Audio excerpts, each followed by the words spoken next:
Hi there, everyone. Thank you very much for joining me today on today's episode of Market Faith. We are super delighted that you decided to join us. Hey, we're so happy. You know, it's the end of the year. We're getting towards the end of the year, and it's always a great time. I mean, for some people, things haven't worked out the way they want it to work out, and so they're not really very excited about the end of the year. But it's, there's always a reason to be grateful. There's always a reason to be thankful. All right. So I want us to have an attitude of gratitude. All right. Today, really, as we share and look at some of the things that we can do to make the following seasons better in ourselves. Right. It is important that we're not living in denial. It is important that we're not living in a space where we are, so to speak, just really downcast and all of that. And because of that, we're not getting into the environment and the right mindset that we need to get into to ensure that we succeed. It's not about the things that have happened necessarily, even though those things are important. It's about your response to those things. So this morning or this afternoon or this evening, wherever it is, whatever the time is where you're joining me from, my encouragement really to you is this: don't let the disappointment of the year get into your heart. Anthony Joshua lost a boxing match one time, and he tweeted something. He said, "Don't let failure get into your heart and success get into your head." All right. And I really believe that, and I love that quote. Right. Don't let failure get into your heart. Don't let success get into your head. Keep your cool, all right? And, keep your head up. Know that tomorrow there's always an opportunity to do better and get better. And that's what I want to talk about today, right? How to get better, how to make the most of whatever it is that has happened, right, in the course of the year, and ensure that 2023 is the kind of year that delivers the kind of result that we want in our businesses, that we want in our finances, that we want in every area of our lives. So today, I want to talk to you about really what you can do to make 2023 a different year from what you have seen already in the year 2022. Now, for some people, the year is not yet over. So this teaching may be something that you need further down the line in the month of December. All right. But for some people who feel like they want to get into the planning phase already of 2023, this teaching is for you because we want to talk about what exactly it is that you can do as we come to the end of the year, right, to ensure that 2023 is a different year. Because listen, progress is planned for. Maybe that's one of the most important things I'll say to you today. Nothing just happens. You plan for progress. You plan to make advancement. You plan to grow. You plan to increase. It doesn't just jump on you. It will not just jump on your business. You must plan for it, and you must be deliberate, right, about it. All right. And that's why we're talking about this today, so that we can start planning and we can be deliberate about making 2023 the best year possible for us, right? So as we come to the end of the year, it is important to remember that progress is planned for. Nothing just happens. The quality of your output is determined by the quality of your input. The time that you spend in planning for the following year determines to a large extent the outcome that you should expect in that year or in that season. All right. So it is what, my people have an adage in my local parlance that it is what the bird eats that it uses to fly. In other words, it is the way you plan yourself and structure yourself now that will determine how far you can go and whether you are even able to fly in the first place. Okay. So the quality of your input will determine the quality of your output. The quality of your output is dependent largely on the quality of your input. So why will 2023 be different for you? Because you will do things differently. Why? The definition of insanity is doing the same thing and expecting a different result. If you never used to plan for the year, or you never used to plan the way I'm about to share with you, then this is something that you really need to consider to make 2023 different. So it's not just about doing the same thing, it's about doing it differently, right? In fact, the way I have modified that saying, right, is that sometimes doing the same thing will get you the result that you want. For example, if you keep hitting on a rock, you are doing the same thing, but you're expecting a different result because the rock is getting weaker, even though you are not seeing it physically. All right. So you are doing the same thing and you're going to get the outcome that you want. So there is a place of persistence and consistency, right? But there is also the place where you are just going over the same cycle over and over again.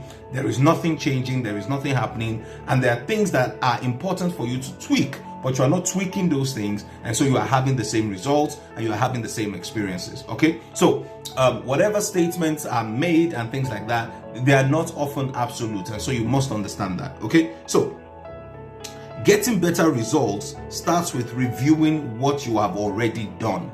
Getting better results starts with reviewing what you have already done. So the quality of your review will determine to a large extent the quality, right, of your experience in the following season. The quality of your review, the reason why it determines the quality of your experience is because the quality of your review determines how you plan for the next season. All right. So the farmer that doesn't plan for his crops will not have the kind of harvest that his heart desires. So you must plan for these things, right? It doesn't just jump on you. Nothing just happens. Everything is planned and programmed and all those types of things. So how do you review? Number one, all right, let's get into this. How do you review? Number one, it starts with what did I want to achieve in the year 2022? Now, please stick with me because I'm going to go into some things that will be very helpful for you and very helpful for your business. All right. Now, just follow me very carefully. The first thing is this. What did I want to achieve in the year 2022? Bring out all your 2022 goals, right? And how detailed were those goals? Did you even have goals? If you didn't have goals, well, let's follow me to the next steps, right? But if you had goals, make sure that you bring out those goals, right, and put them on one side of your sheet of paper, because on the other side you're going to do the second thing, which is what did I actually achieve? So if you had goals, for example, if you set a target to achieve $100,000 in your business this year, the question is how much have you achieved so far? And at your existing run rate, how much is it looking like you will achieve by the end of the year?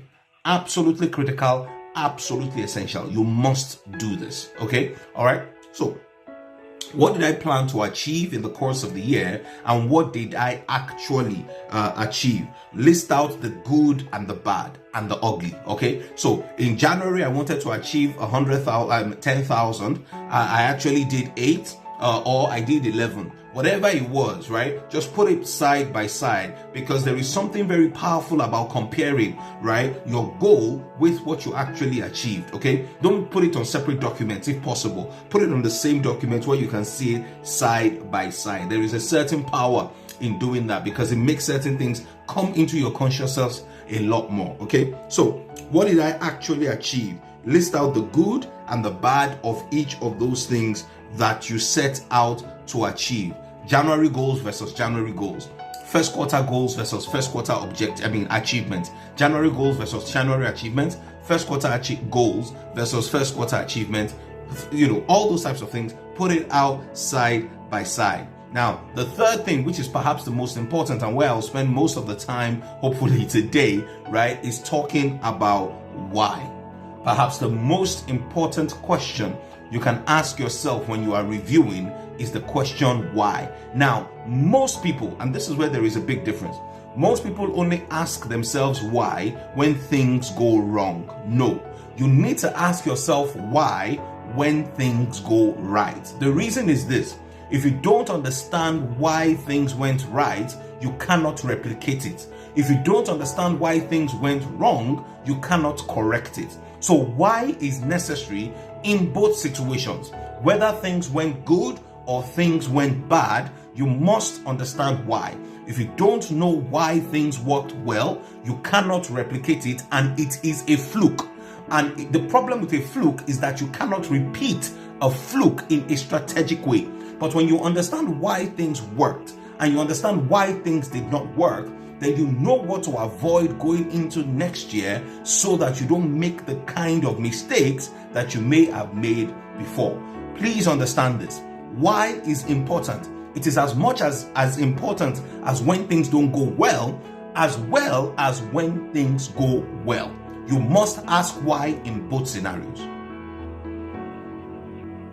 Okay, so hope you're still with me, all right, and we are still together. Great. Okay, so you must ask why. It's perhaps the most important and the most vital question, right? And it's not just why in terms of, fluffy why, right? It is going into the detail, and we're going to go into some detail this morning, all right? And next week, we're going to talk about something else along these lines, specifically how to set goals and the 4 critical areas in your business where you need to set goals in, right? So you don't want to miss what we'll be teaching about next week. It'll be very, very powerful. But let's continue with this, right? So perhaps one of the most important questions, right, is why did you achieve or why didn't you achieve, right? Most people find that they did not achieve, so they live in self-denial. They don't want to go into exploring why they did not achieve. They just want to tell themselves that, look, I didn't achieve my goal. Let me just move forward. No, listen to me, all right? This is where you need to have a very strong heart to be able to tell yourself the truth and do not live in self-denial. Too many people, right, live in self-denial and they don't want to go into the detail of why they did not achieve their goal. Why? Because going into the detail will reveal a fundamental flaw in themselves and they don't want to confront that flaw. Listen to me, the earlier you confront that flaw, the earlier you are able to change it. Okay, so why?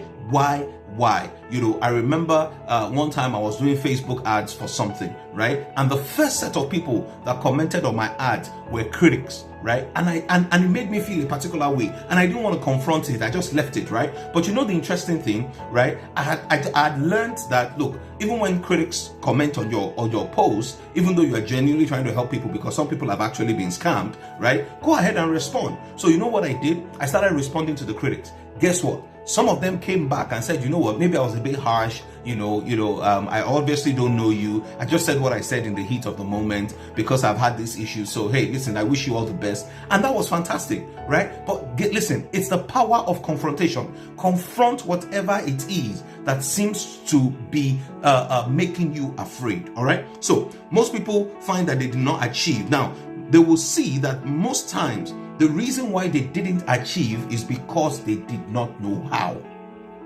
Now, this is where a lot of people also break down. Listen, let's admit and let's tell ourselves the truth. Why didn't you achieve your goals? We can give all the reasons, and it's important you must list those reasons. But at the end of the day, it probably comes down to the fact that you don't know how to achieve that particular goal. That in itself is not a bad thing. Understanding and realizing that is the first phase of breakthrough, right? Understanding and realizing that is the first phase of breakthrough, okay? Understanding that you don't know how. How do you know that you don't know how? Because if other people in your same environment and industry have the same challenges, but they still make a way, then you don't know how. And you must be humble enough to understand that you don't know how so that you can learn and improve and get better, okay? So, if there are people with your constraints who achieve their objectives, then be humble and admit that you don't know how. Okay. So for example, if you didn't make enough sales, why didn't you make enough sales?